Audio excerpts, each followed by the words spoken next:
হে WhatsApp guys, আসসালামু আলাইকুম। আশা করি সবাই ভালো আছো। আজকে চলে আসলাম একটি নতুন ভিডিও নিয়ে। আজকে আমরা সকালে একটা ম্যাচ স্টার্ট দিই, আমি, ভাইয়া, ভাবি আর একটা র্যান্ডম প্লেয়ার। আমরা ল্যান্ডিং করি প্রথমে ক্লক টাওয়ারে দেখে এক স্কোয়াড নামছে, তো আমি লুট করলাম, ম্যাক্স 7 পাইছি আর ওইটা হচ্ছে C32 পাইছি। তো এটা নিয়ে 80 আইসা দেখি ফাইট চলতেছে। এখানে একটা প্লেয়ারের নক করতে দেখি আরেকটা ম্যান আয়, তো ওরে মারতে যায়, ওয়াল মায়ের এর ফিনিশ দিতে দেখি আমি নক। ঠিক আছে, এটা হচ্ছে আমার র্যান্ডম প্লেয়ার, এটা ভাবি আর এটা হচ্ছে জুন পুষার। দেন দেখি এরা এখানে ফাইট করতে ভাবিরে নক করে দিয়ে সবাই রিমোট দিতেছে। ভাবি বলে এটার আমার ডিফেন্স লাগবে। ঠিক আছে, মাথা নাকি পুরাই গরম। তো ভাইয়ারে বললাম, ভাই আমার তাড়াতাড়ি নামাও।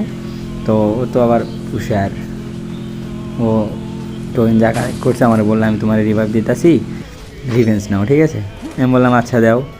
তো আমার রিভাইভ দিল।